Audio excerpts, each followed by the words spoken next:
Bonjour et bienvenue sur la chaîne Le Culte du Dé. Alors c'est parti pour Kingdom Death Monster version 1.5. J'ai reçu enfin ma boîte, ma grosse boîte de 9 kilos. Et je vais pouvoir commencer à vous faire des vidéos. Donc je vais commencer aujourd'hui par une vidéo un peu paradoxalement pour les gens qui n'ont pas le jeu principalement. Ou quelques petits conseils de modélisme aussi, mais surtout pour bien montrer à ceux qui ne l'ont pas acheté, mais qui ont envie de l'acheter, puisqu'il est disponible, ça y est, il est en vente sur le site officiel, il est à 300 et quelques dollars, parce que c'est le week-end du Black Friday, et il va passer à 400 dollars, donc la boîte de base qui est celle-ci, qui est une énorme boîte, je vais vous mettre ma main, voilà, ma main à côté, elle est très grosse la boîte. Eh bien, vous pouvez vous le procurer, ça y est, pas besoin d'avoir Kickstarté. Vous l'aurez pour un peu plus cher, évidemment, mais on peut l'acheter comme s'il était disponible en boutique, en fait. Donc, comme c'est un jeu qui éveille quelques fantasmes, moi, je vous fais une vidéo aujourd'hui exclusivement sur les grappes de figurines que vous allez recevoir, hein, qui sont comme ça, pour montrer un petit peu, pour vous avertir. Parce que vous voyez, hein, il y a quand même du matos, un petit peu de ce que ça peut représenter comme travail. Et pour éviter, on voit déjà, ça arrive là en ce moment, que vous receviez le jeu, vous le payez voilà, 400 dollars, parce que vous trouvez que l'atmosphère est bien, que ce que vous avez vu sur le net est sympa. Et puis quand vous le recevez, vous ouvrez la boîte, vous voyez toutes ces grappes là, avec ces tout petits morceaux, et vous dites, oh là là, mais moi comment je vais faire? Et vous le revendez à perte ou pas, j'en sais rien.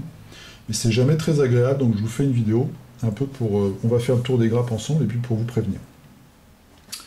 Première chose, donc quand vous avez cette grosse boîte, eh bien vous en avez une autre à l'intérieur, sur le dessus, qui fait toute la longueur, et en fait c'est là-dedans que vous allez avoir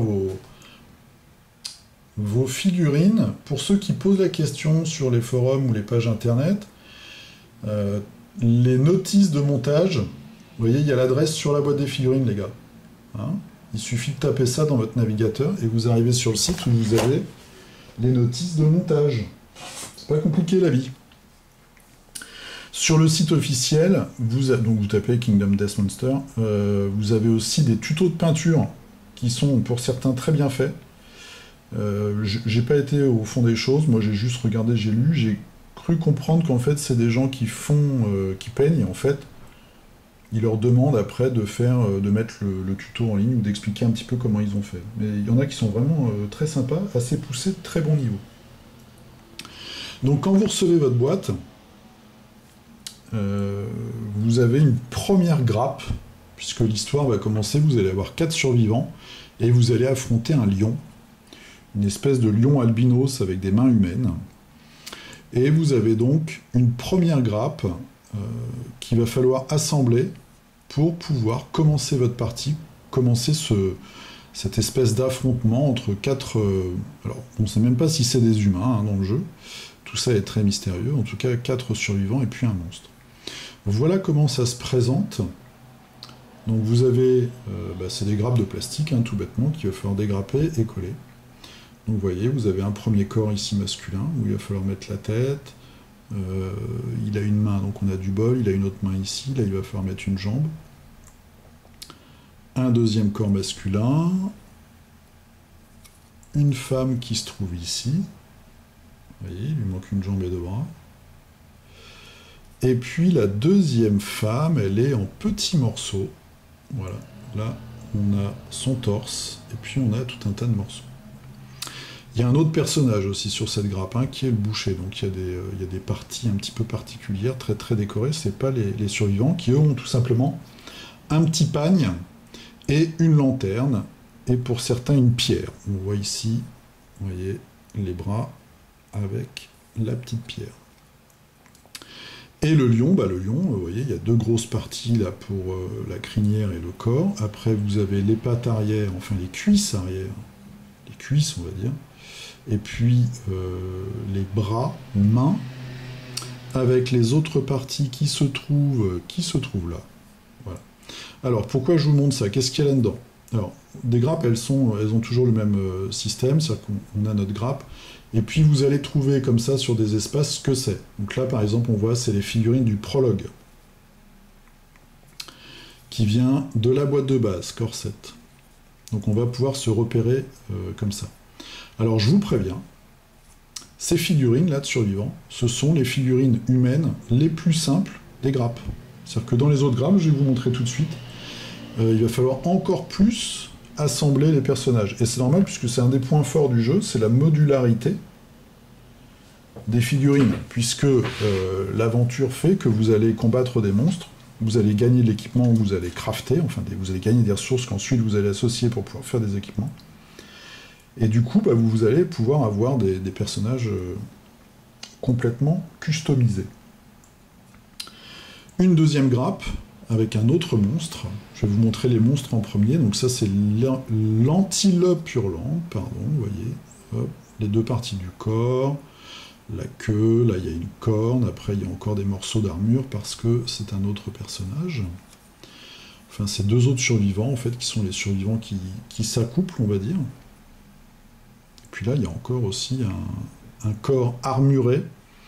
Donc si je cherche sur ma grappe le nom, voilà, c'est ici, Screaming Antelope. Et j'ai aussi The End, donc ça c'est le personnage armuré. Et Intimacy, c'est le couple. Le boss, l'avant-dernier boss qui a avant été le boss de fin, The Watcher. Donc c'est une créature en toge avec des lanternes comme ça, vous voyez. Donc c'est totalement à monter. Le phénix, qui est le dernier monstre régulier, on va dire. Vous voyez, il est énorme. Il est énorme, il y a des grandes ailes. Il y a 3 grappins pour lui. Il y a un corps, il y a des mains énormes. Et si vous regardez bien, vous voyez, sur les ailes, vous avez des petits trous. Ici, on a plein de petits trous. Et là aussi. Vous voyez ? Et dans ces petits trous, eh bien, on va mettre des mains. C'est-à-dire qu'au bout de ses ailes, il a une multitude de mains qui sont ici, qu'il va falloir coller, positionner dans les petits trous. Donc vous voyez, c'est vraiment... là, c'est de la maquette. Il y a vraiment un côté montage. C'est du maquettisme, en fait. Du modélisme. Le maquettisme, je ne suis pas sûr que ça ait ce sens-là. Donc pour commencer à jouer, il faut d'abord faire les 4 survivants et le lion, et puis après, vous enquillez sur les autres monstres. Quelques petits conseils rapides. Quand vous faites, par exemple, si vous débutez et que vous allez attaquer ces figurines-là, moi ce que je vous conseille, c'est déjà de toucher à rien, d'aller sur le site, de regarder la notice de la figurine que vous voulez monter, de la lire de A à Z. C'est des conseils tout cons, mais franchement, il faut le faire. Vous regardez à peu près où les trucs se situent, vous voyez un peu comment ça se goupille, et après, quand vous montez votre figurine, vous ne dégrappez que les morceaux que vous utilisez. C'est-à-dire que s'il faut coller ces deux-là en premier, vous dégrappez que ces deux-là, vous les collez, et après, vous allez dégrapper le 3e morceau. Parce que si vous dégrappez tout d'un coup, et qu'après vous assemblez, ça va être une galère sans nom. Ne vous fiez pas non plus à la logique. Par exemple, là, je vois, j'ai 2 gros morceaux, je me dis, tiens, je vais les dégrapper tout de suite, je vais les coller ensemble, ça me fera du bien parce que je verrai le truc avancer. Méfiez-vous, on ne sait jamais, des fois, quand on fait des maquettes, il y a des trucs où, par exemple, c'est sûrement pas le cas ici, mais on fait d'abord tout le côté du lion, et puis paf, à la fin, on va mettre ça, ça va s'emboîter, vous voyez. Donc méfiez-vous, lisez bien la notice, ne dégrappez strictement que ce que vous utilisez, et puis faites les choses progressivement. Au niveau, on a quelques petits personnages qui sont indépendants sur leur grappe, vous voyez, ça sont là qui arrivent comme ça dans un petit sachet. Et après, il y a des sachets un peu plus flippants, vous voyez, comme ça.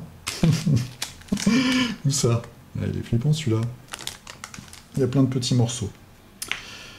Les petits morceaux, justement. Voilà. Après, vous allez avoir des grappes qui vont être couvertes d'éléments, d'armes, de bras, de morceaux de corps.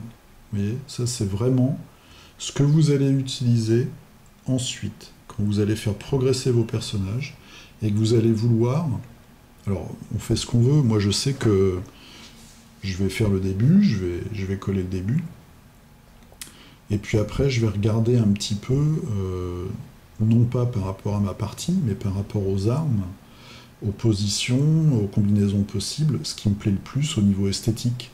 Mais comme je vais sûrement faire plusieurs campagnes, je vais assembler les figurines par rapport à leur esthétique, pas par rapport à exactement ce que mes personnages gagnent dans l'aventure. Donc là, c'est exactement la même chose, toujours sur le bord des grappes, on voit là, c'est Leather Kit. Donc le kit cuir, c'est tout ce qui concerne les armures de cuir.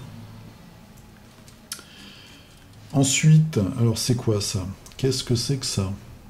Kingdom Death, Mapin, Lanterne Kit, donc ça doit être les derniers. Ou alors c'est simplement des lanternes, je pourrais même pas vous dire pour l'instant. On voit, il y a des pièces qui sont fabuleuses. Dans cette grappe, il y a plein de masques. Allez, regardez. Ils sont très très fins. Alors je sais pas si les personnages peuvent les porter, ou alors si ce sont des ornements, ou si ce sont des objets, comme des trophées. En tout cas, ils sont vraiment... c'est assez exceptionnel.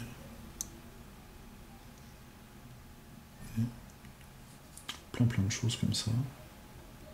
Donc sachant aussi que vous avez, pour, on va dire, je dis un peu n'importe quoi, on va pas dire n'importe quoi complètement, on va regarder une grappe. Celle-ci par exemple. Rawhide Kit. Donc ça je pense que Rawhide évidemment je ne sais pas ce que c'est, donc on dirait du cuir renforcé peut-être, c'est peut-être pour l'antilope. Là qu'est-ce que j'ai? J'ai 2 bas de corps qui me semblent, vu la musculature, masculins. J'ai ici 2 jambes qui me semblent féminines. Là, il y en a une autre qui me semble féminine. Ça, ce serait peut-être des jupes.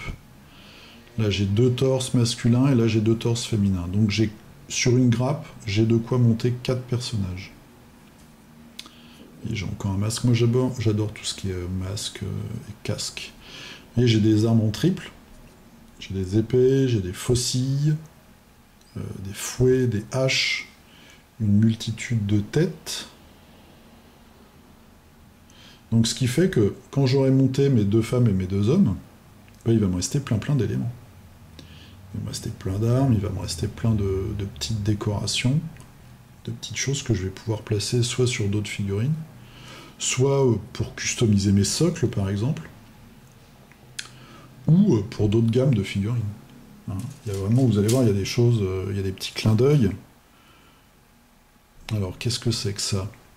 Ça, c'est le kit sans armure. Donc, c'est peut-être pour faire des survivants juste après les premières rencontres, ou justement pouvoir les customiser en leur mettant seulement une arme ou 2, peut-être un bouclier, une épée, etc. Juste changer la tête.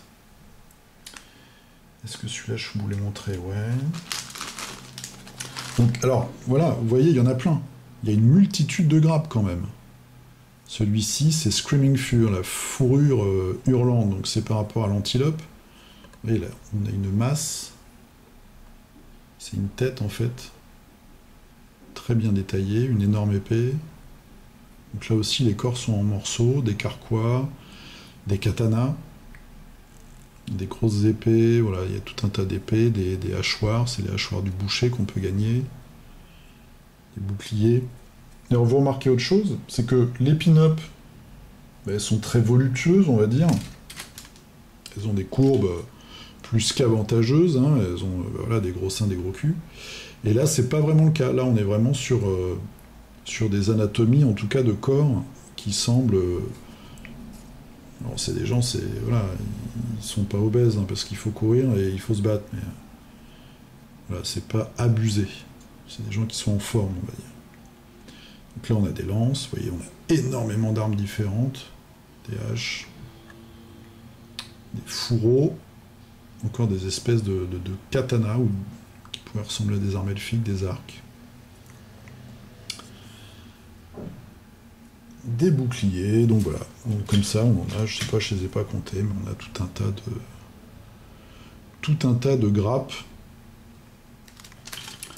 encore et encore, avec un très beau bouclier là par exemple.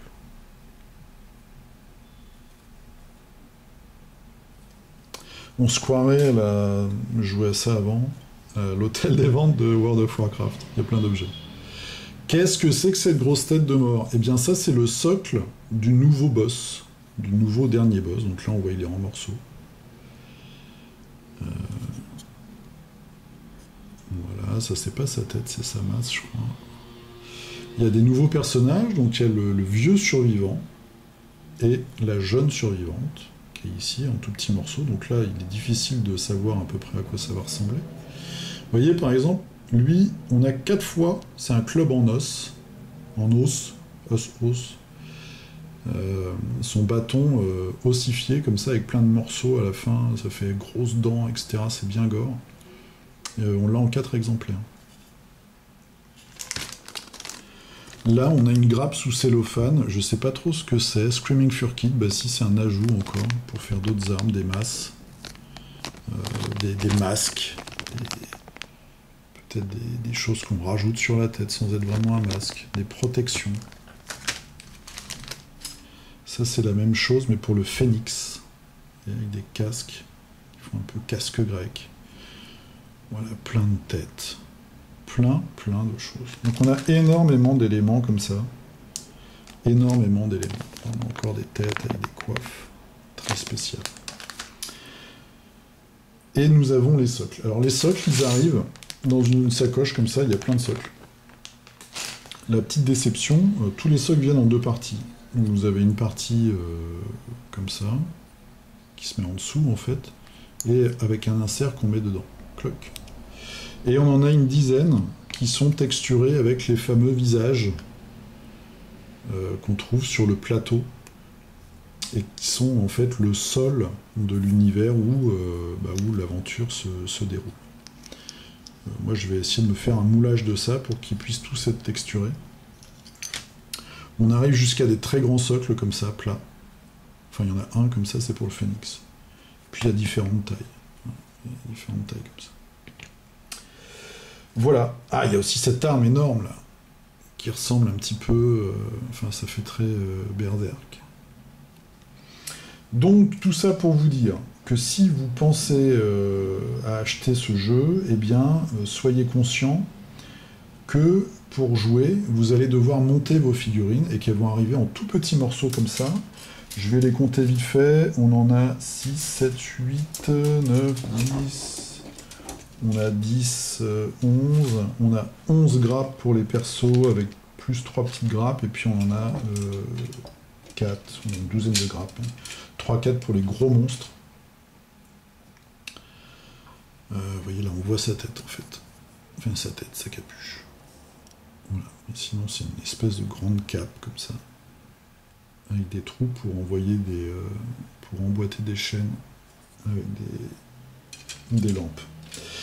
Donc tout ça pour vous dire que le jeu peut être exceptionnel, mais il faut savoir à quoi s'attendre. Là, vous allez avoir beaucoup de montage à faire.